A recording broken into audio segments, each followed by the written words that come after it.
Donc, bonjour tout le monde, ici André Fauteux, le 13 août 2024 avec mon ami André Bourassa. Comment ça va, André? Ça va très bien, André. Je suis content de te parler. Ben, moi aussi. Alors, oui, le grand voyageur, tu me disais que tu reviens d'une visite en France. Raconte-nous ça vite, vite avant qu'on commence.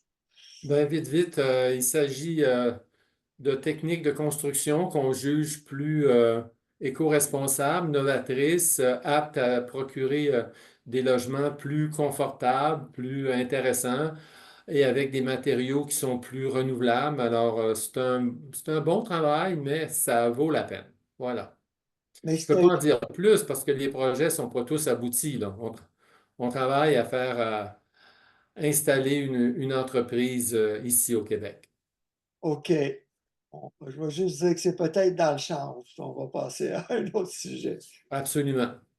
Oui, il y a beaucoup de techniques autour de ce matériau-là, de toute façon, et puis on ne vendra pas le punch maintenant, mais on fera des annonces éventuellement, je l'espère, fortement. OK. Alors, ces temps-ci, moi, j'ai géré mon barrage l'autre jour. Il y a beaucoup de gens qui souffrent, hein. On a vu des maisons qui s'effondrent à cause Oui. des inondations. Puis ça fait des années qu'on- que ça dure. Ici, il y a un monsieur qui avait eu une amende de 11 000 parce qu'il ne voulait pas quitter sa maison à Henryville, dans ta région. Qu'est-ce qu'on peut dire au niveau, premièrement, des municipalités et des gouvernements supérieurs? Comment doivent-elles investir davantage pour mieux protéger les gens contre les changements climatiques? Avant de parler de nos choix de maison. Et là là. Ben, d'abord, c'est un mot un peu galvaudé là, par les temps qui courent, mais ça reste vrai de penser à concevoir plus simple, plus sobre, moins de bébelles, moins d'affaires fragiles. Ça va aider énormément. Comme avant On, d'arriver on à a ça, eu, je veux te demander, est-ce que les villes et la province et peut-être le fédéral investissent assez au niveau des infrastructures, les barrages, les égouts pour prévenir ces inondations-là? ben, si on parle des égouts pluviaux, par exemple, ben, de plus en plus, on regarde pour avoir des zones tampons, des zones d'absorption de l'eau. Et ça me semble beaucoup plus sage que de grossir les systèmes à n'en plus finir, que de grossir les tuyaux à n'en plus finir. Euh, ça n'a pas de sens. Donc, de penser à avoir des... euh, puis où on fait la rétention d'eau, tu vois, tu sais, on s'en est parlé fréquemment. Il y en a qui sont partisans de faire de la rétention d'eau sur les toitures. Ce n'est pas mon opinion. Je pense qu'il faut faire de la rétention d'eau à des endroits plus sûrs que sur les toitures. Dans les Euh, parcs, hein, les éponges urbaines qu'on voit de plus en ben oui, ça prend de la place, ces étangs-là, mais c'est vraiment, vraiment préférable. Euh, Quand je dis plus sobre, ça fait longtemps que je milite là-dessus, que je dis, est-ce que c'est vraiment nécessaire de faire des logements en demi-sous-sol? Est-ce qu'on ne se met pas à risque? Bon, on me dit, on peut étanchéiser des sous-sols. Oui, ça peut se faire, mais à la moindre défaillance, on l'a vu encore avec la panne récente, les gens qui dépendent des pompes avec une interruption de courant, ben là, c'est sûr que c'est le dégât d'eau assuré. Quel usage on a prévu dans le sous-sol? Ben, si c'est un chauffe-eau puis une fournaise, c'est pas si pire. Mais si c'est un cinéma maison de 45 000 c'est un autre paire de manches. Donc, ouais.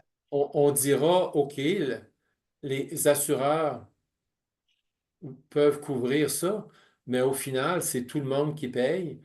C'est une mutualisation, hein, on met tout ensemble, on partage les risques quand on prend une assurance. Puis au final, ça fait augmenter les primes, c'est certain.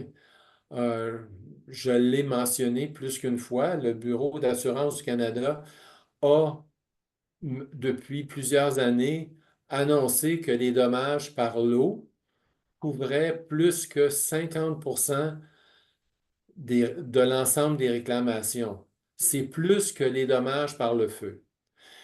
Et de ce 50% de dommages par l'eau, on a encore une partie substantielle, encore la moitié, c'est-à-dire 25% du grand total des réclamations, si on sait bien compter, qui représentent les dommages par l'eau dans les sous-sols. Alors, écoutez, si on peut se passer de faire un usage au sous-sol, bien, ça veut dire qu'on diminue le risque de réclamation de 25%. Et c'est là qu'il y a, à mon avis, un problème, c'est que ça ne se reflète pas, à ma connaissance, dans les primes d'assurance. Or, si je décide aujourd'hui d'augmenter le risque par un usage quelconque dans ma maison que j'ai décidé de faire euh, des beignes à pleine friture à longueur de semaine, ben, on va dire que j'ai augmenté le risque et on va augmenter ma prime. Et ça, c'est normal dans le contexte des assurances. Mais là, si on diminue le risque, si vous êtes non-fumeur, vous payez moins cher de prime santé que si vous êtes fumeur, hein? C'est une question de gestion du risque. Et je pense qu'à ce niveau-là, il faudrait que ça se reflète davantage. Ça, c'est une chose. Donc, c'est Deuxième les gens qui chose, construisent sur dalle devraient payer moins cher d'assurance inondation que les gens qui ont un sous-sol, c'est ça? qu'un sous-sol et surtout dépendant de l'aménagement des sous-sols. Parce que dans l'entrevue que j'entendais ce matin, on disait, ben, si on met des colombages d'acier, c'est vrai, ça va aider des colombages d'acier, mais comme dans notre pratique, on a fait beaucoup de pathologies de bâtiments, ben, je peux vous dire que dans un bâtiment rénové dans les années 80, avec le pare-vapeur de polyéthylène à l'intérieur au sous-sol, les colombages d'acier étaient complètement désagrégés sur 2 pieds de hauteur parce qu'ils étaient dans l'humidité constamment entre l'humidité de la fondation qui était trappée là par le pare-vapeur. Alors, alors c'est pas les matériaux tels que le gypse, c'est des matériaux très sensibles à la moisissure, donc il faut vraiment faire attention à ça. Euh, Dans le secteur où on habite, c'est sûr que c'est pas toujours, les secteurs ne sont pas tous à risque de la même façon, mais retenons une chose, c'est que même si vous êtes dans un secteur qui n'est pas à risque, un sous-sol, c'est un milieu plus humide qu'ailleurs. Ça, des études de la SCHL l'ont démontré. Euh, c'est plus humide, ça transmet son humidité aux matériaux fins qu'on appelle le gypse, la literie et tout ça. Alors, c'est sûr que euh, des rangements au sous-sol où les souliers en cuir deviennent verts de moisissure, là, j'invente rien, là, c'est des choses qui existent. Alors, si on s'élève au-dessus du sol, ça va aider énormément. Cependant, il y a un détail que je voudrais faire remarquer, c'est que si on construit une maison sans sous-sol, sur des fondations, les murs sont appuyés sur des fondations et la dalle au milieu de la maison, c'est une dalle flottante. C'est pas la même chose que de construire toute la maison sur une dalle. Je préfère nettement qu'il y ait des fondations à l'abri du gel tout autour.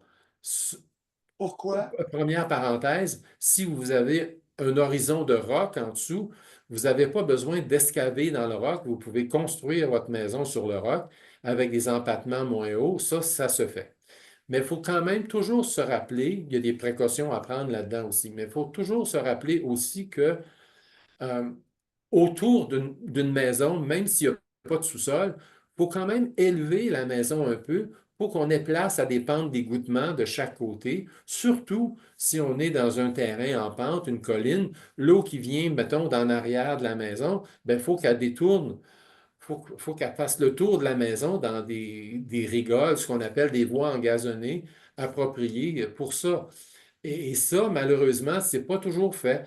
Je- j'ai vu, je me rappelle une maison sans sous-sol dont on a fait les plans, mais on n'avait pas fait la surveillance de chantier.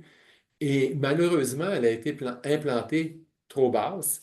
Ajouté à ça, quand les gens euh, font un paysagement un peu trop haut tout le tour de la maison, Ajouter à ça des gicleurs automatiques à eau qui arrosent un peu partout, n'importe comment, on n'a pas les facteurs de succès ici là, pour une longévité de maison, là, assurément pas. Et puis, ça ne coûte pas plus cher de bien faire. Ça va coûter un peu plus cher d'élever le terrain, ça c'est certain, mais au final, c'est vraiment payant en termes de durabilité. Puis la durabilité, on peut-tu s'avouer que c'est une composante importante de la construction durable? Tout à fait. Mais Durable. tu sais, Durable à bien des points de vue, hein? je veux juste comprendre encore pourquoi c'est mieux de mettre la dalle sur des murs de fondation plutôt que direct au sol. En fait, la dalle flottante, elle n'est pas sur les murs de fondation. Elle est entre les murs de fondation, bien appuyée sur un sol compacté dans le milieu des fondations. Les murs reposent directement sur la fondation. Ce qui peut se passer si vous avez une maison puis vous faites la dalle Ok, appuyée sur les fondations, à ok, moins qu'il y ait considérablement d'armature dans la dalle, ça va craquer au périmètre. Parce que le milieu va se compacter un peu, le sol va se compacter un peu et le périmètre ou sur la fondation ne se compactera pas. Ça serait idéal d'avoir une fondation une dalle qui repose sur les fondations, mais en termes d'armature, disons que ça serait assez rare. ok.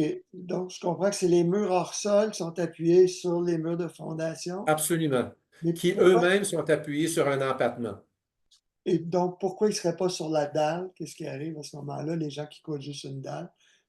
Ben, c'est que si les gens font juste une dalle, ben, il faut qu'elle soit bien épaissie au périmètre, il faut qu'elle soit bien armée, et c'est là que des fois il y a un manque, c'est-à-dire qu'il y a un peu de treillis dans la dalle, mais ce n'est pas une armature à proprement parler. C'est une armature pour contrer des effets de fissuration, mais ce n'est pas une armature qui a qui ajoute une grande capacité portante pour la dite dalle. Mais ça se fait.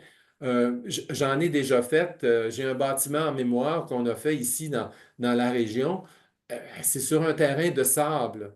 Alors, c'est sûr que ce n'est pas la même précaution. C'est beaucoup plus simple à construire que les chances de succès sont beaucoup plus grandes que si j'ai un sol très argileux où malheureusement les gens auraient laissé un peu de matière végétale, de terre noire en dessous. Ça, c'est pas souhaitable.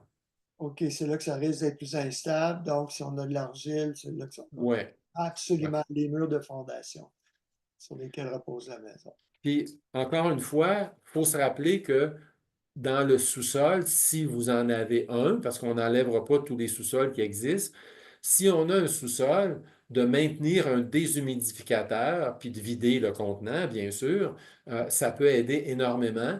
Puis si vous trouvez ça trop bruyant quand vous faites dodo ou quand vos enfants font dodo au sous-sol, ben, au moins faites-le marcher dans le jour quand ils n'y sont pas. Ça va déjà être mieux que rien, hein? Ça Ouais, donne des périodes d'assèchement entre les périodes plus humides. Bon, on n'a pas parlé des margelles, on n'a pas parlé des fenêtres de sous-sol, il y aurait plein d'autres choses à parler, mais quand on veut aborder le thème de la qualité des logements, je pense que c'est inévitable. Puis, mettons qu'il y a plus d'entrepreneurs qui commencent à en faire des logements puis des habitations sans sous-sol. Qu'est-ce qu'on va voir? On va voir différentes manières de faire. Il y en a qui vont faire le rangement plus dans un garage attenant, il y en a d'autres qui vont faire le rangement plus dans le grenier. Puis, on ne va pas mettre la literie de bébé dans la même place qu'on va entreposer des pneus. Comprenez-vous? Il y a des différences aussi à ce niveau-là. Alors, voilà.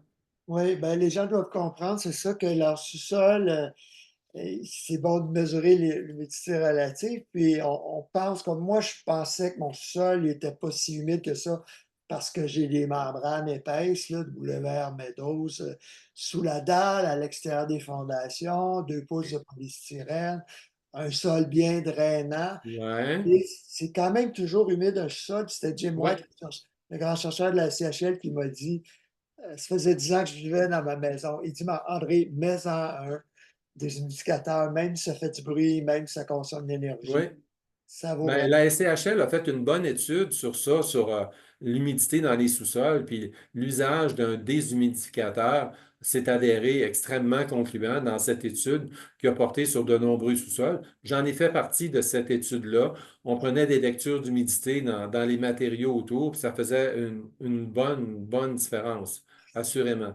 C'est ça, les gens ne réalisent pas que s'il fait chaud et pas trop humide au centre de la pièce, ça ne veut pas dire que les fondations et même derrière ton gyps, dans le coin du sol, ça ne sera pas beaucoup plus froid et beaucoup plus humide et peut-être condensé plusieurs mois Oui. par année, hein. En arrière du sofa, dans le coin, en arrière de la bibliothèque, dans le coin, tout le temps en arrière des meubles, ce qui nous fait dire, quand vous avez l'espace qu'il faut pour, laissez de l'air, laissez un 3-4 pouces d'air entre vos derrières de meubles et le mur. C'est vraiment important. Puis, dans toutes ces années à la SCHL, écoutez, ça a été tellement important quand on peut réduire l'encombrement des sous-sols, ça aide énormément. Les sous-sols les plus désespérément vides, là, c'est ceux qu'on aime le mieux parce qu'il y a moins d'arrière, il y a moins de raccoins, il y a moins d'espace où les taux d'humidité montent en flèche. Ouais. Et l'autre chose, c'est que les moisissures sont souvent cachées dans les cavités murales. En plus, en plus. Ben, tu mentionnes toutes ces années à la SCHL, c'est qu'on a beaucoup collaboré, il faut le dire, tous les deux. Toi, tu as formé les investigateurs en qualité de l'air. Ouais, Puis on a été formés par Virginia Salares, la chimiste, tous les deux. Elle m'avait formé pour la rénovation saine. C'était les employés Réno Dépôt que j'avais formés à l'époque. ouais. Euh, Dis-moi, juste compléter, pour revenir sur la question tantôt bon, il y a les rivières qui débordent, mais là, on voit de plus en plus, bon, souvent c'est les routes qui débordent, mais les égouts pluviaux. Puis j'entendais parler de gens qui disaient qu'ils avaient un clapet anti-retour pour pas que les égouts inondent leur sol, mais ça n'avait pas fonctionné. Ça, c'est vraiment aux villes et à la province de mettre quoi, des milliards de dollars pour séparer les égouts sanitaires des pluviaux. Est-ce que c'est réaliste de penser qu'on va tous les changer? En tout cas, chose certaine, Ajuster? il y a des, des alternatives intéressantes, mais en même temps, les élus sont confrontés à énormément de sollicitations, de dépenses. Alors, c'est sûr que d'investir des millions Des euh, milliards. sous l'asphalte, là, c'est pas tentant tellement, sans parler des inconvénients pendant les travaux. Euh, Ça, ils ont aussi à s'occuper des installations sportives, des arénas, de la bibliothèque municipale. Alors, il faut s'en occuper de ce qu'il y a sous la rue, mais je pense que c'est illusoire de penser qu'on va toujours pouvoir grossir les réseaux puis envoyer de l'eau pluviale partout. À l'effet que ce soit séparé, le pluvial et le sanitaire, c'est une évidence qu'on devrait pouvoir séparer ça, là. Les nouveaux ouvrages, au moins. Ben oui, c'est sûr. Ouais. C'est sûr, Les sûr, sûr. anciens, ça va coûter trop cher. Donc, qu'est-ce qu'on fait si c'est trop cher de créer des nouveaux égouts? Ben, je vais te donner un exemple. Dans une communauté où j'avais à intervenir sur la qualité de l'air intérieur, ils avaient dépensé, ça fait au moins une dizaine d'années de ça, ils avaient dépensé 6 millions de dollars pour rajouter des égouts pluviaux, pour drainer le tour des fondations. Et puis, l'idée, c'est que dans l'esprit de ceux qui avaient vendu ça, les sous-sols seraient moins humides. Je te le donne en mille. Les sous-sols sont restés aussi humides qu'ils étaient, ou à peu près, sauf que ça peut mieux contrôler les infiltrations d'eau. Mais l'humidité comme telle, elle était très présente. Est-ce que ce 6 millions-là a été bien investi là? Je ne suis pas certain.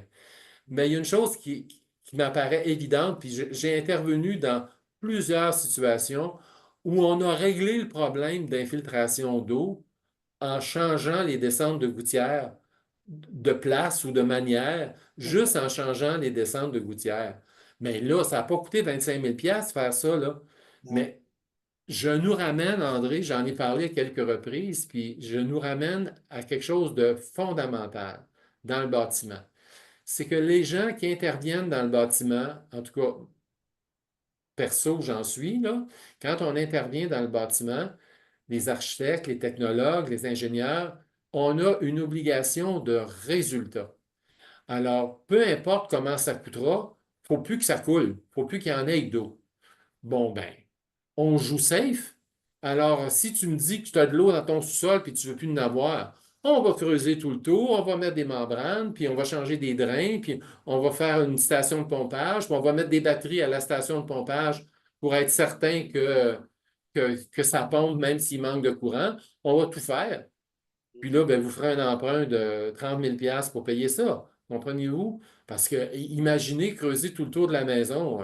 Il y a plusieurs maisons où ça ne s'y prête pas du tout, du tout, du tout, parce qu'il y a du paysagement de fait, parce qu'il y a plein. Alors, mais c'est des astuces euh, comme cette pluie diluvienne. J'avais quelqu'un de mes proches qui avait une maison plus ancienne. Et puis là, il annonçait des grandes pluies. Bon, ben, j'ai dit, c'est parfait. Tu vas t'installer là, tu vas surveiller l'eau qui vient de là, de là. Bref, je l'ai mis en situation de diagnostic. Et puis, l'eau rentrait dans un coin de la... C'était pas un sous-sol fini, donc c'était pas dramatique, là, puis la maison est grande en masse pour eux autres. Mais l'eau rentrait dans un coin où il y avait une descente de gouttière raccordée à un tuyau qui s'en allait dans la terre. Alors là, faut le trouver, là, où il va, ce tuyau-là. Mais c'est comme là qu'il y avait de l'eau. Mais là, j'ai dit, garde, on va commencer par envoyer ça ailleurs, puis on verra par la suite. On- Quand on est dans un contexte comme ça, on peut se permettre. Je vais prendre encore un exemple du monde professionnel. Dans les professions de la santé, il n'y a pas d'obligation de résultat.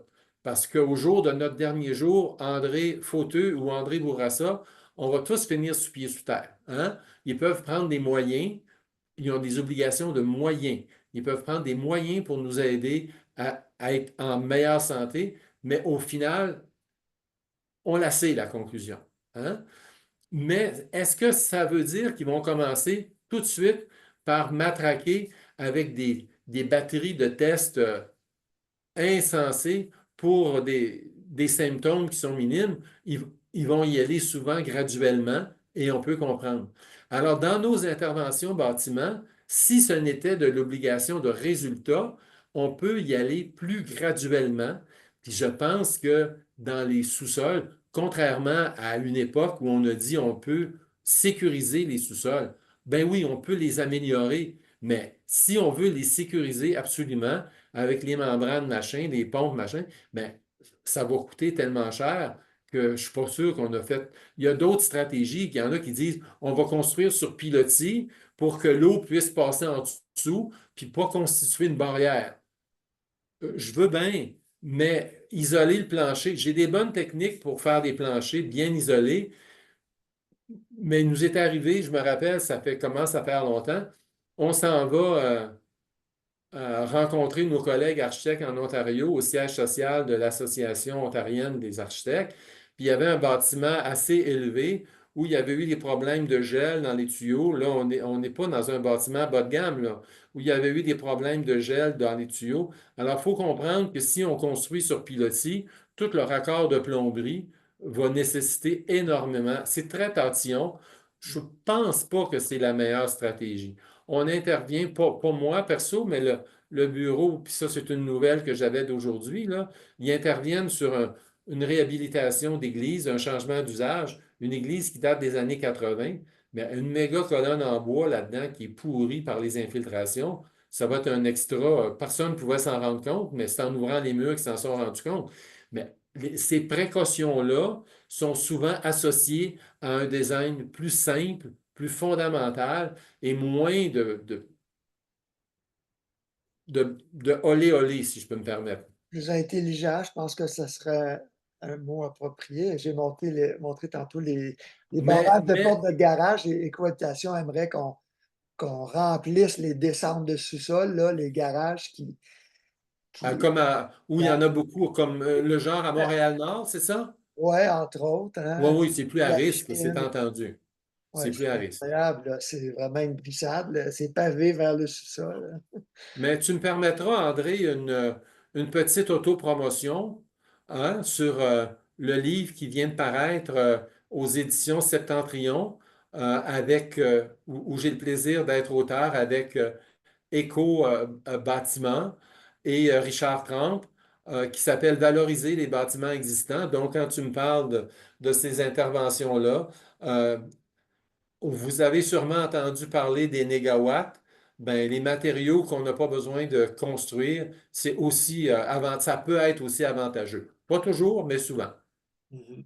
Ouais, un très beau livre. Oui, hey, je te dis, t'es vite sur le piton, moi, André. Merci Ah, beaucoup. avec Google, ça va vite. OK, c'est un nouveau qui vient juste de sortir. C'est le fun, ça. Oui, ben c'est une édition revue et améliorée OK, par rapport à l'édition précédente qui était disponible chez Cohabitation seulement. Et OK, cette édition-là est disponible en librairie et ils sont déjà en réimpression. Alors, je suis très content. Ça ne nous donne pas une scène, cela étant, là. Alors, c'est pour ça que je suis très à l'aise d'en faire la promotion. Mais là-dedans, je pense qu'on fait une juste promotion d'intervention sur les bâtiments existants. Ça vaut la peine de s'en occuper. OK. Et c'est bien Éco-Bâtiment de Québec et non Éco-Habitation de Montréal. Exactement. Merci. OK. Ben, c'est ça. Donc, il y a la question de l'existant. On peut référer les gens aux nombreuses publications de la CHL Oui. au niveau de la rénovation, comment régler les problèmes d'humidité au sous-sol. Effectivement, on ne va pas toujours excaver tout le tour, à moins que ce soit nécessaire. Euh, Mais je t'amène sur un détail, André. Dans les interventions de bâtiments existants, dans un cas où on avait un toit en assez forte pente, avec des trosses en bois habituels, là, tu sais, des fermes préfabriquées, il n'y avait aucun espace là-dedans pour pouvoir faire quoi que ce soit. Ben, on a renforcé les trosses avec un plan d'ingénieur en structure. On a renforcé les trosses, puis on a créé un espace habitable supplémentaire au chaud et au sec en haut. De l'extérieur, l'apparence de la maison a à peine changé. Puis ça, on a fait ça plus qu'une fois en passant. Donc, il y a tellement de maisons avec des hauts pignons au Québec, là, tout ce qu'on a appelé les Monster House. Il y en ouais. a tellement de hauteur là-dedans que ça se fait, là. Si on est bon en construction au bois, on est capable de. Si moi je l'ai fait, ça se fait. Donc, les combles habitables, oui, c'est certainement une Ouais. solution. Et tu disais, Et les gens ont et, été enchantés. et c'est là qu'on place donc tous nos cossins ou même les ados qui ont plus de sous-sol, hein, c'est ça? Ben oui, ben oui. Qu'est-ce que tu penses de la mode des maisons scandinaves qui n'ont pas de surplomb de toiture? J'ai un voisin qui vient de se construire, puis là, j'ai dit, j'espère que tu vas mettre des gouttières parce que le toit est en métal noir, puis le revêtement de bois noir, l'eau coule direct dessus. Ouais, c'est dommage. Mais c'est une mode en architecture qui a eu cours, puis qui a encore cours. Pour faire des photos semi-aériennes, ben, on fait un matériau on installe un matériau sur le toit qui est comme le matériau des murs. Ça donne un effet sculptural au bâtiment. C'est vraiment malheureux. C'est du tape à l'œil. J'en ai vu en Belgique, j'en ai vu en Uruguay, j'en ai vu à bien des endroits. Et ce matériau-là qu'on met sur le toit vieillit, mais super mal. Ça donne des projections d'eau sur les murs qui n'ont ni queue ni tête. Pour résister aux modes, il faut vraiment résister. Il y a même des modes formels. Je ne suis pas équipé pour faire des beaux dessins à l'écran, là, mais prenez je vais vous amener dans. Mais là, André, tu vas pouvoir me sortir ça au fur et à mesure. S'il vous plaît, va chercher le logo de la SCHL. Tu sais, la petite ligne rouge épaisse, là. Ça, Euh, OK, je vais te sortir ça. Puis ça, c'est la maison en construction de mon voisin l'hiver passé. OK, la SCHL, oui, schl.ca. bon, alors ce petit logo de la SCHL qui est tout mignon, qui évoque une toiture, ben, il évoque une toiture. OK? Il n'y a pas personne, ce qu'on voit en haut, là, il n'y a pas personne qui va avoir envie absolument de se faire une toiture comme ça. Alors, maintenant, il y a plein d'autres logos qui sont, suivez suivez mes mains, là, qui sont comme ça et qui descendent. Je pense à Desjardins, par exemple, qui ont fait ce, qui évoquent l'abeille butineuse qui épargne, et ils l'ont fait en vert, la couleur vert.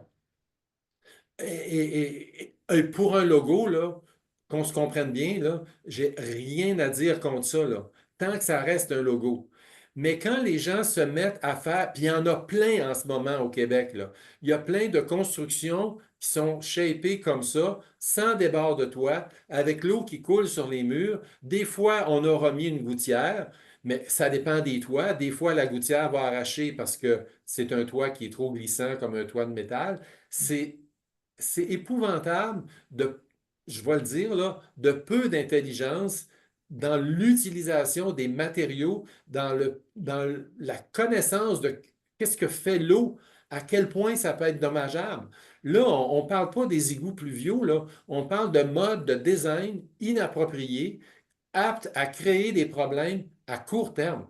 Puis je l'ai vu, je vous dis, là, dans tellement de bâtiments neufs, cette même dans une publicité de la PCHQ, puis dans une conférence que je leur donnais, j'ai fait remarquer que c'est une illustration. Je comprends que ce n'est pas un bâtiment, mais c'est une illustration qui porte tellement de mauvais messages. On voit l'eau qui arrive du toit, qui descend sur une verrière, qui va continuer. Ça porte tellement de mauvais messages. Alors, si on veut mettre au goût du jour ces matériaux sur le toit qui ne sont pas faits pour ça, si on va mettre au goût du jour des maisons pas de corniche, alors que ça devrait en avoir, bien, il faut se forcer pour mettre au goût du jour des bonnes techniques de construction. Cela étant, c'est pas mieux avec les Monster House qui avaient des toitures qui s'élevaient de 15 pieds dans les airs avec des deux hauteurs de poutrelles une par-dessus l'autre. C'est pas mieux. Ou avec des vallées comme ça, c'est pas mieux non plus. Mais allons-y avec, je reviens au mot qu'on a évoqué au tout début, de la sobriété. Ça a sa place vraiment partout.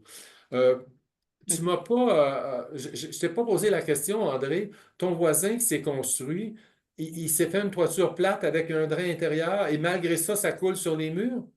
non, non, c'est une pente sans débord de toit Ah, d'accord, d'accord. Bon, OK. à cause de On, on- problème. on- C'est on ça. va l'appeler le look des jardins.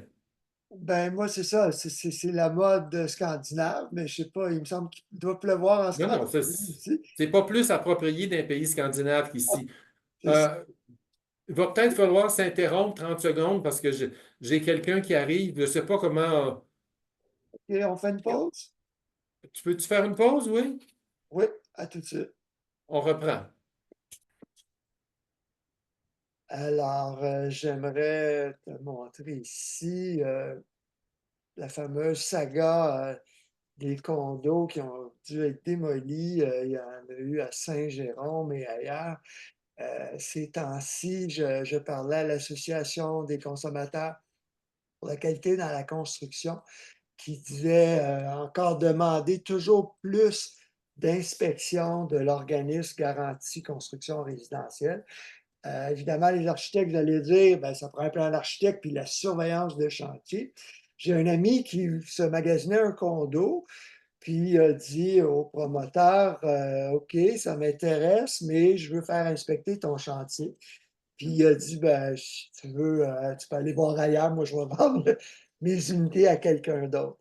Donc, comment est-ce que les consommateurs, les acheteurs doivent se protéger? Là, dernièrement, pourquoi je parlais à la CQC, c'est que l'APCHQ, l'Association principale des constructeurs de maisons, vient de faire un projet pilote sur les inspections de conformité. Donc là, est-ce qu'il y a un potentiel de conflit d'intérêts si c'est l'APCHQ qui inspecte les chantiers? Ben, Euh, il y a une annonce qui va être faite très prochainement sur un programme d'inspection plus élaboré.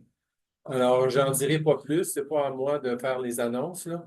Mais Privé ou public? donc, ça sent, il y aura de l'évolution de ce côté-là. Peux-tu me Mais de dire la il faut même bien connaître? manière qu'à l'Ordre des architectes, on demandait que les plans de garantie soient indépendants des associations d'entrepreneurs, ben, c'est difficile de répondre parce qu'il y a toutes sortes d'entrepreneurs qui bâtissent de toutes sortes de manières. Mhm. Alors, mais c'est sûr qu'avec les détails types de la garantie de construction résidentielle, avec une certaine standardisation, ça l'a aidé à élever le niveau.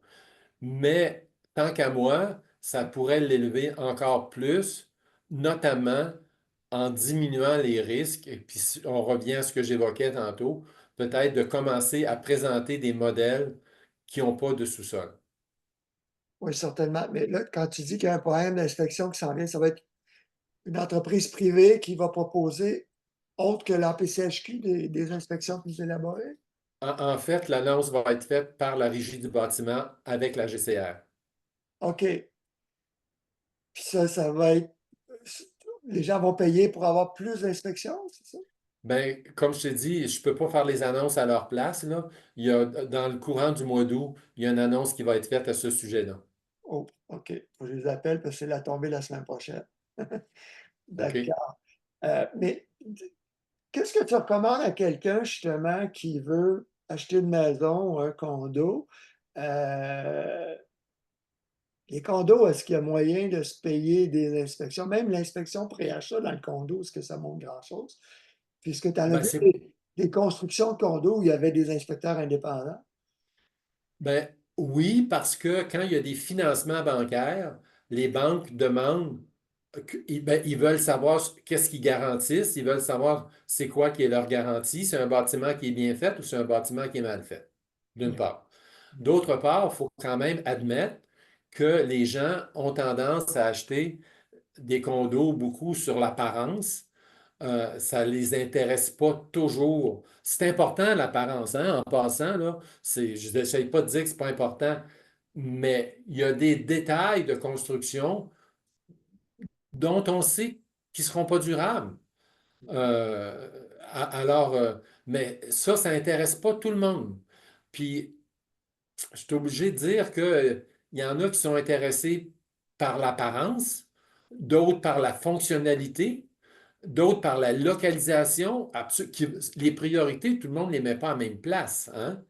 Mais, mais puisqu'on veut, on n'a pas le choix de continuer à densifier davantage nos villes, on n'a pas le choix, on ne peut pas recommencer des immeubles tout le temps, on n'a pas le choix, je pense, d'augmenter l'inspection puis les contrôles de qualité. C'est un must, sinon c'est du gaspillage de ressources. Puis on ne peut pas se permettre ça, là. Euh, en construction, durable que d'aucuns appellent le développement durable. C'est pas du développement. On peut pas être en développement perpète, là. Le halte à la croissance, pour moi qui l'ai inventé, là, ça fait frémir certaines personnes qui font de l'urticaire rien qu'à penser qu'on peut arrêter de se péter des bretelles à faire des nouvelles affaires. Mais les ressources en matière sur la planète ne s'accroissent pas. Quand on, je vous dis qu'on est rendu à chercher des moyens pour réexploiter nos dépotoirs, pour aller chercher la matière qu'il y a dedans, ben, ça commence à vouloir dire qu'il y a une raréfication des ressources, me semble-t-il, en tout cas. Ben ouais. Pour revenir au condo, c'est toujours des bâtiments publics avec plan d'architecte obligatoire? Ben, ça dépend du nombre d'étages, du nombre d'unités. Là, je ne veux pas dire de bêtises, là, je suis pas assez certain de ce que j'avance, mais au-delà d'un certain nombre d'étages, d'un certain nombre d'unités, ça devient sous la juridiction de la Régie du bâtiment. Puis la garantie de construction résidentielle ne s'applique pas à tout non plus. Cet élargissement-là, à mon sens, ça serait souhaitable qu'il se fasse graduellement pour que tout le monde soit le mieux protégé possible. Cela étant, il y a plein de facteurs qui influencent la qualité. Je vous invite fortement à aller voir la politique d'architecture et d'aménagement du territoire du gouvernement du Québec, qui date de 2022, si ma mémoire est bonne, qui se trouve sur Internet, et allez voir dedans les facteurs de succès d'un projet. Il y a 6 facteurs qui interviennent. C'est tellement tellement clair, c'est tellement net. Puis dans ça, des fois, il faut se faire violence sur certaines affaires. Quand on dit, il y a un des critères, si ma mémoire est bonne, si on fait une pause de 30 secondes, je pourrais les chercher, j'ai mon papier là-dessus qui est pas loin, tellement je m'en sers souvent. Euh, Quand on dit le premier point, une bonne définition des besoins, ben, ça fait l'objet souvent de négociations dans une famille, dans un couple. Qu'est-ce qu'on va prioriser? Mais ce n'est pas en cours de projet qu'il faut discuter de ça. Euh, un échéancier raisonnable. Combien de fois on a des projets qui sont startés trop tard dans l'année et pour lesquels il faut, tu- tu- et pour lesquels il faut des interventions de chauffage supplémentaires. Euh, un budget approprié à ce qu'on veut faire. C'est de vos oignons si vous ne voulez pas dépenser plus que 300 000 sur votre maison. Mais choisissez-vous pas un concept de maison qui va coûter 1 300 000. Ça, on le voit tellement, tellement souvent. Là, vous n'avez pas idée. Puis il y a d'autres critères aussi sur le processus d'appel d'offres. Comment on gère l'appel d'offres. Euh, Au début de ma carrière, j'avais l'impression que n'importe qui pouvait gérer un appel d'offres adéquatement. Parce que je me disais, demander des prix. Et au fil du temps, je me suis aperçu que non, c'est pas donné à tout le monde. Je vous partage ce commentaire d'un client pour qui on avait fait des plans pour un bâtiment très intéressant. Et je sais- peut-être je vais limiter un peu, mais qui me revient avec son accent belge. Mais qu'est-ce que c'est que ce monde de fous, André? Qu'est-ce que c'est que ce monde de fous? On me dit, ça fait 6 mois que j'essaie d'avoir des prix pour mon bâtiment. Et pourtant, il y avait des plans complets. Il n'y a pas de raison qu'il n'y ait pas eu de prix. On a corrigé ça, mais c'est pas simple. C'est pas simple. Donc, ça Alors, fait que les un, architectes un- demandent les soumissions ou quoi? ben, ça peut être ça, un processus d'appel d'offres, mais des fois, je l'ai vu ça, un entrepreneur appelle, mettons, on a invité 3 entrepreneurs pour donner des prix. Il y en a un qui appelle le client et qui dit, ça, là, cette sorte de fenêtre-là que l'architecte a spécifié, là, ça coûte bien cher pour rien. Moi, je vous propose telle affaire. Des fois, ça convient, puis des fois, ça n'a rien à voir. Ce n'est pas une équivalence. L'examen des équivalents. Un autre, le sixième critère, c'est une revue post-mortem. Comment, à la fin du projet, on fait une revue post-mortem? Comment on fait valoir les points forts, les points faibles? Mais ça, on ne veut pas le faire. Qui veut admettre qu'il s'est trompé sur un point, qu'il s'est trompé soit dans sa définition des besoins, sur son emplacement? Qui veut admettre, franchement, qu'il s'est trompé d'entrepreneur? Hey, je l'ai vu, ça. Je l'ai vu des entrepreneurs avoir un beau discours, puis en cours de chantier, écoutez, du Mm. harcèlement, c'est à ce point-là. Ouais, Alors, c'est pas toujours comme ça, ben non.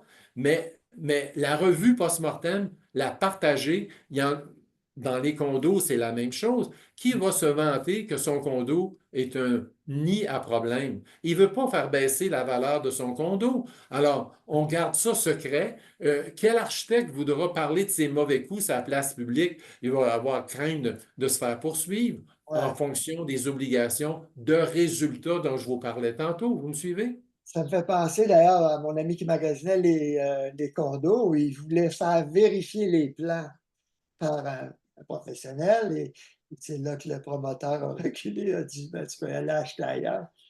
Ben, écoute, André, au tout début, quand on a créé à la régie du bâtiment, quand on a créé le plan de garantie, là, je n'irai pas dans des gros secrets, là, mais quand on a créé le plan de garantie de la construction résidentielle à la demande du gouvernement pour avoir un plan de garantie indépendant des associations d'entrepreneurs, moi, j'ai dit, c'est extrêmement important que la GCR puisse avoir accès aux plans qui vont servir à construire. Et là, certains m'ont dit, ben voyons donc.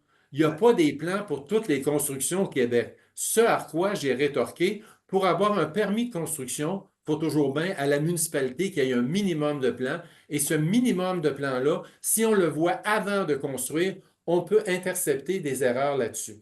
Et, ça, et ma grande joie au conseil d'administration de la GCR, où j'ai le plaisir d'être depuis quelque temps, Ben, c'est de voir toute l'expertise qui s'est acquise à la GCR pour le bien public.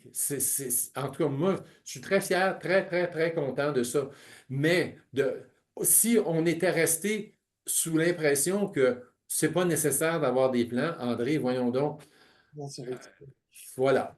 Mais Voyez, effectivement, la GCS, à une certaine époque, le maître mot qu'on entendait beaucoup à la post-pandémie, c'était la bienveillance. Aujourd'hui, le maître mot qui m'anime, c'est le courage. Et ça en prend beaucoup pour faire bouger certaines choses qui doivent bouger pour le bien public encore, puis pour le bien de la planète sur laquelle on vit encore aux dernières nouvelles. Comme on dit des fois, d'une façon un peu cynique, je ne suis pas inquiet pour la planète. Un non, peu inquiet pour les humains dessus, par exemple. oui. Ben, on doit dire il y a des politiciens courageux qui ont dit, OK, Absolument. on crée la GCR, puis là, ça fait qu'ils vont talonner Oui, les entrepreneurs qui ont une moins oui. bonne cote. Donc, effectivement, ça a augmenté la qualité et Ah oui, le nombre d'inspections augmente ah aussi, oui. on me dit. Mais je reviens au condo. Quelqu'un qui veut acheter un condo, quel conseil tu donnerais à quelqu'un qui veut acheter un projet à construire ou dans l'existant?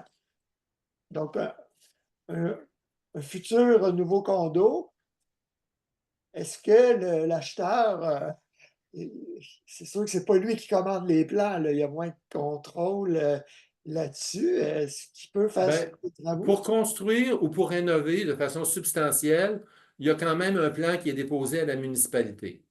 Donc, si le promoteur qui construit ne veut pas vous les montrer, à mon avis, c'est pas normal. Parce que c'est pas. Je te dis, quand on va au restaurant, André, on ne va pas demander au chef de nous donner toutes ses recettes. Mais dans le cas d'un bâtiment qu'on va payer pendant 15, 20, 30 ans après, il me semble que c'est normal. Est-ce que la personne, est-ce que l'acheteur, est-ce que ton ami, acheteur de condo, est-ce qu'il est capable de bien analyser le plan? Je ne le sais pas. Lui, il est Mais au besoin, il interprétable. se fait aider avec quelqu'un. Écoute, On peut me, me semble que ça vaut la peine. ouais. Mais c'est ça, souvent les gens vont signer en voyant des plans qui ne sont pas finaux déposés à la ville. C'est juste du design d'intérieur qu'ils regardent. Ça leur dit pas grand-chose. Non, un plan déposé à la ville, ça ne peut pas être juste du design intérieur habituellement. Non, mais Alors, il y a de l'information dessus plus que ça. En tout cas, moi, dans la municipalité où je fais affaire, il y en demande des affaires. Il y en demande beaucoup Mais il y a des principes qui sont moins intéressants. Je vais te donner un exemple. C'est pas un projet que j'ai fait, là, Dieu merci. Le projet avait tout pour plaire, tout pour séduire. Les unités se sont toutes vendues l'espace d'un été. Et ça fait 20 ans que c'est le cauchemar, qui ont des problèmes. Mais dans ça, il y avait tellement de techniques utilisées qui étaient inappropriées à notre climat, à notre contexte. Euh, je ne veux pas en dire davantage, mais c'était d'une complexité épouvantable et ça ne tient pas la route. Alors, mais c'était séduisant. Écoute, quand tu parles de cueillir des fraises sur la toiture, là, combien de monde se laisse séduire par ça? Mais ça marche pas. Ça marche pas. Alors, désolé de casser de crever les ballons des fois, là, mais à long terme, il y a des risques d'infiltration. Oui, oui, c'est pas garanti. oui. C'est étanche à vitam aeternam. OK. Donc, si on achète du nouveau, on peut demander les plans à la ville. Est-ce qu'on peut avoir Ben, c'est-à-dire que aussi? la ville ne voudra pas vous donner des plans si le condo ne vous appartient pas. La ville va pas donner les plans d'une tour de condo à n'importe qui le demande. Ça, ils ne le font pas. Mais la ville a reçu des plans, puis le propriétaire, le promoteur, devrait être fier de vous montrer comment il construit. S'il ne veut Hein? pas les montrer, ben, tu vas aller voir quelqu'un d'autre. OK, je comprends. Ouais. Ah oui. Non, non, c'est pénible, c'est pas drôle, là. Mais c'est la même chose quand on fait des inspections pré-achat. Euh, André, quand la dame me demande d'aller visiter telle maison, qui voulait acheter. Et je sais que dans le secteur de ville où il voulait acheter ça, la nappe phréatique est super haute. Ça, je connaissais assez le quartier. Je descends au sous-sol, fini, qui était vide, qui avait de la moquette à grandeur. Il y avait 6 pouces de moisissure noire à grandeur du gyproc en bas. Puis quand on ouvrait la grille au plancher, l'eau était à la moitié, la dalle, mettons, de 4 pouces, l'eau était à moitié de la dalle. Elle Là, était c'est comme pas 2 pouces plus PHA. bas que le dessus. Aïe, J'étais un peu fâché. Je dis, pourquoi vous m'avez envoyé voir ça? Vous n'avez pas vu qu'il y avait 6 pouces de moisissure? Oui, mais on l'aime, cette maison-là. On l'aime, cette maison-là, mais il n'y avait pas c'est pas d'intérêt. moi qui est l'ennemi de l'acheteur, là. C'est l'acheteur qui est son propre ennemi, comprends-tu? Puis ça, tu serais étonné de voir à quel point il y a des gens qui veulent, mais ils veulent pas la bonne affaire. J'en reviens Puis pas. est-ce qu'on, Acheter. encore récemment, dans une maison, pas de sous-sol, Hmm. on est là dans la plaine du Saint-Laurent, je n'aimerais pas la ville, bien évidemment. On est dans la plaine du Saint-Laurent et là, on va en expertise. Et ça, c'est pas parce qu'on fait pas d'erreur, c'est pas parce qu'on est parfait, mais en tout cas, des pathologies, on en a vu parce que des expertises, on en a fait pas mal. Là, on a une maison, pas de sous-sol. Un jeune couple, 2 jeunes enfants, et puis là, il y avait des fourmis qui montaient des murs partout. Une maison, pas de sous-sol, donc c'était pas dans le sous-sol le problème. Mais quand on a investigué, quand on a déterré, le gars a fait une maison, pas de sous-sol, mais avec une manière de faire les murs trop près du sol, avec une manière de faire les murs qui n'avait pas de bon sens, avec un échangeur d'air dans l'entretoit qui était noir de moisissure. Puis le jeune homme, il me dit, Monsieur Bourassa, je ne me suis pas acheté un projet, j'en voulais pas de projet. Je voulais m'acheter une maison tranquille, puis c'est pour ça que j'ai acheté une maison, pas de sous-sol. Là, tu veux pleurer, c'est pas compliqué, là. C'était terrible. Alors, des affaires de même, ça arrive. Malheureusement, ça arrive.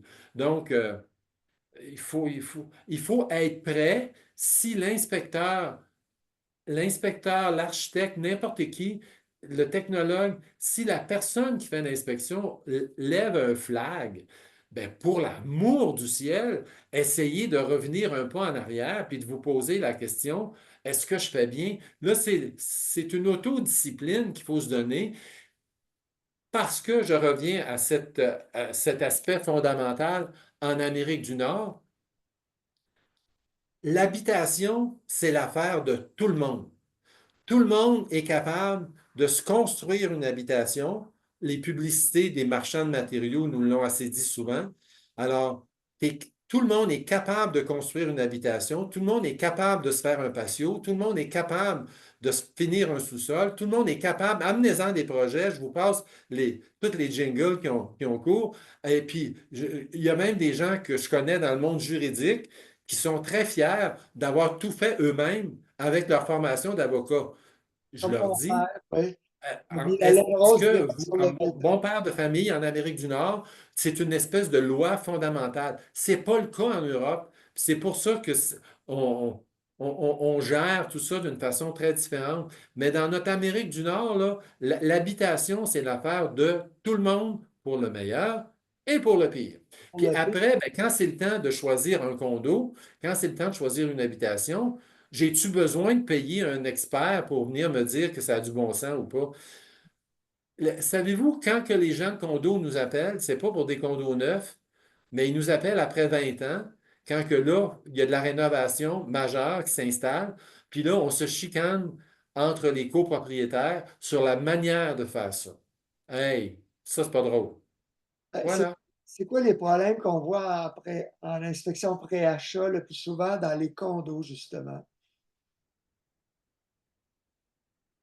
Euh, qu'on voit, puisqu'on parle de qu'est-ce qu'on voit le plus, ça va concerner les finis, finis de toiture, finis de mur, mais c'est pas le fait que le mur soit détérioré qui est le point principal.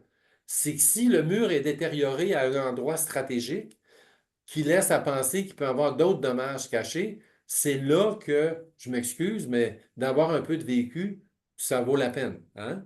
Euh, je vais vous donner un exemple. Il y a des techniques d'isolation des sous-sols qui sont pas très performantes.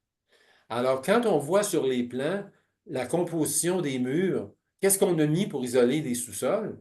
Bien, ça nous donne un indice sérieux de comment le reste des matériaux a été utilisé, comment on a mis de la qualité ou qu'on n'a pas mis. Idem, je vais donner un autre exemple. Il y a des fabricants de balcons en fibre de verre qui sont très bons, très compétents, puis qui font de la qualité, mais ils ne font pas de la qualité au même prix que ceux qui font des balcons de fibre de verre cheapos, qui sont finis après 5 ans. Alors, c'est sûr qu'il faut savoir d'où sont nos fournisseurs, qu'est-ce qui est la garantie qui est portée pour chaque item. Alors, ça, les seuils, les tables, je vais donner un autre exemple. On a un immeuble avec de la maçonnerie, mais les tablettes de fenêtres, parce qu'il y a des compagnies qui font de la brique, mais ils ne font pas de tablettes de fenêtres. Alors, si vous avez une fenêtre de 5 pieds, la tablette est faite en 3 morceaux. euh, 5 pieds, c'est 60 pouces. 3 morceaux de 20 pouces avec des joints par où l'eau rentre. Puis là, ça détériore la maçonnerie en dessous. Puis c'est une tablette en ciment qui est plus ou moins imperméabilisée au fil du temps. Ou même si elle l'est à l'achat, à long terme, elle ne sera plus imperméabilisée. Bref, c'est pas c'est pas un gros drame. Mais j'aimerais mieux par-dessus ça voir une allège bien faite qui est imperméable à l'eau plutôt que ces 3 morceaux de ciment qui sont moins durables au niveau de l'imperméabilisation, parce que c'est ça qu'on veut sur une tablette de fenêtre. Après ça, la sorte de fenêtre, la robustesse des manivelles, quand c'est des manivelles, c'est plein d'éléments. Le robinet de cuisine, juste à l'ouvrir, à le fermer, il branle de tout bord, de tous côtés. Ben, c'est pas robuste, alors on peut bien s'imaginer que ça va se détériorer avec le temps. Mais donc, Ça répond-tu un peu à ta question? ben, je comprends que c'est comme les maisons, c'est certain, s'il y a détérioration des murs, c'est infiltration par le toit ou par les ouvertures mal installées. Mais il faut vérifier aussi, il y a des quartiers de la ville de Montréal, euh, dans une rénovation de bâtiment, il faut quand même vérifier est-ce qu'on a de l'amiante dans les plâtres? Parce que quand arrivent les coûts de rénovation, c'est pas le même prix, hein? C'est jusqu'en quelle année qu'il y avait de l'amiante dans les plats? Ah, il y en a eu des années, que je sache, 1900 à 1970. 70. Ouais, jusque-là. Ouais. C'est Puis classique. j'ai connaissance d'immeubles de 1925, par exemple, où il y avait de l'amiante dans les plâtres. Alors, il y a des précautions à prendre. Ouais. Toi, tu as travaillé beaucoup avec l'Association des propriétaires et gestionnaires de condos? Oui, au regroupement des gestionnaires de copropriété du Québec, division Montréal, puis au provincial aussi. Ça, c'est un groupe de monde avec qui je travaille au conseil d'administration. Je travaille aussi avec, puisque tu me poses la question, avec l'Association des entrepreneurs en maçonnerie du Québec pour vraiment promouvoir des bâtiments en maçonnerie porteuse plus imputrescibles, plus résistantes au feu. Je travaille aussi avec un groupe qui s'appelle Innov Habitat pour créer davantage de logements abordables. Puis à la GCR aussi. Alors, ça fait qu'on ne s'ennuie pas, mon cher.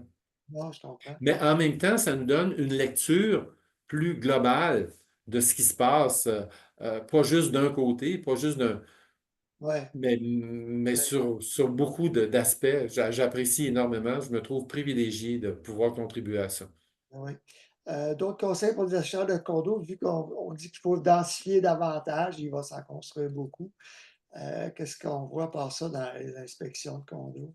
Ben, écoute, je ne sais pas s'ils regardent plus dans le neuf ou dans l'existant, mais s'ils regardent dans le neuf, OK? La toiture. Qui a fait la toiture? Quelle est la garantie qui arrive sur la toiture? Une toiture qui est garantie 20 ans, euh, ben, elle a été faite avec des inspections appropriées, sinon elle ne serait pas garantie. Alors, le fournisseur de membrane, il exige des inspections. Puis, il y a des certificats de garantie. C'est pas la, Ça ne veut pas dire que tout est parfait, là, mais ça donne, si l'entrepreneur, promoteur, a pris la peine de prendre une garantie de 20 ans sur la toiture, ça veut dire qu'il a pris la peine de prendre des moyens, de la qualité. C'est parce que c'est pas rare qu'il y a, puis ça, c'est un autre aspect, il y a des assureurs qui demande une réfection de toiture après 10 ans. 10 ans, André, voyons donc. Je comprends qu'ils ne veulent pas prendre de risques, mais on n'a pas rien que ça à faire. Payer des membranes de toiture, là. Regarde, c'est une période beaucoup trop courte. Beaucoup trop courte. Alors, Ils font pas confiance à ce qui se fait. ben, Il y non, a non, une beaucoup de garantie, recommandations une techniques. toiture peut durer plus longtemps que 10 ans, là. Ça, c'est sûr et certain. Euh, On va avoir plus de quoi d'autre? Les infrastructures. Les infrastructures, comment c'est fait? Euh, comment je peux détecter les fuites d'eau? Il y aura plein d'autres choses à dire, mais si on a mis, par exemple, des contrôles en cas de quand on s'en va, on met le système d'alarme, ben, il y a des détecteurs d'eau. Ben, ça, c'est des critères aussi pour diminuer les risques. C'est important.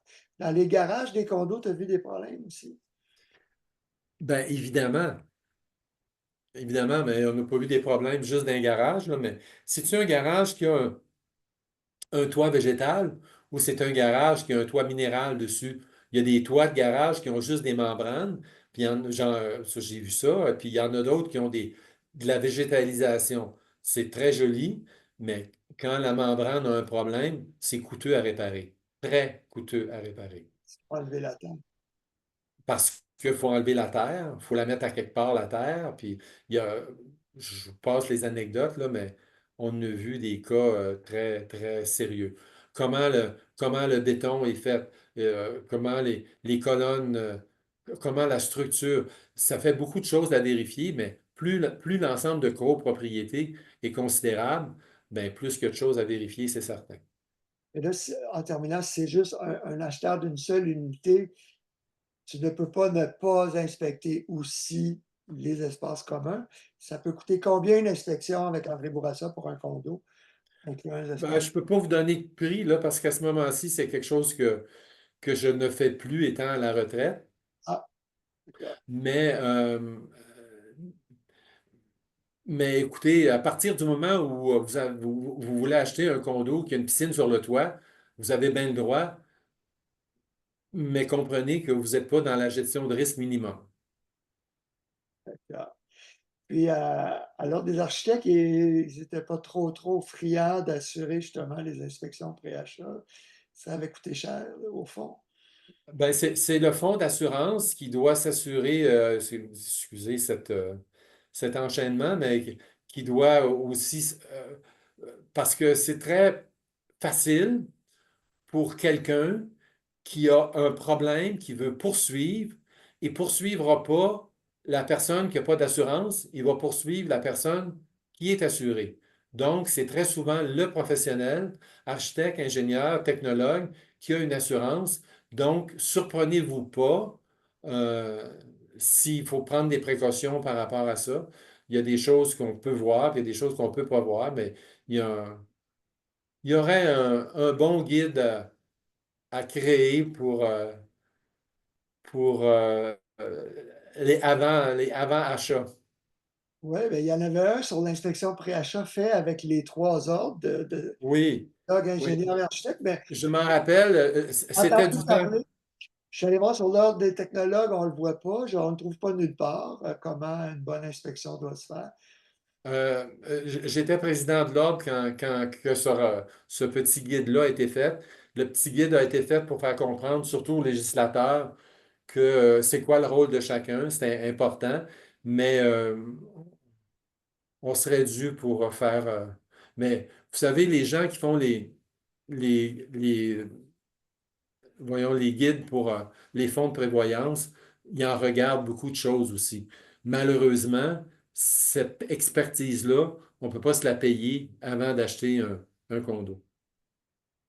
Mais je sais qu'il y a des choses Voilà. qui s'en viennent de ce côté-là sur l'inspection pré-achat à la Régie du bâtiment OR, je crois. Alors, Voilà. Je- ce C'est merci. bon? Oui, à la prochaine, mon cher. À la prochaine, André. Au revoir. Au revoir tout le monde.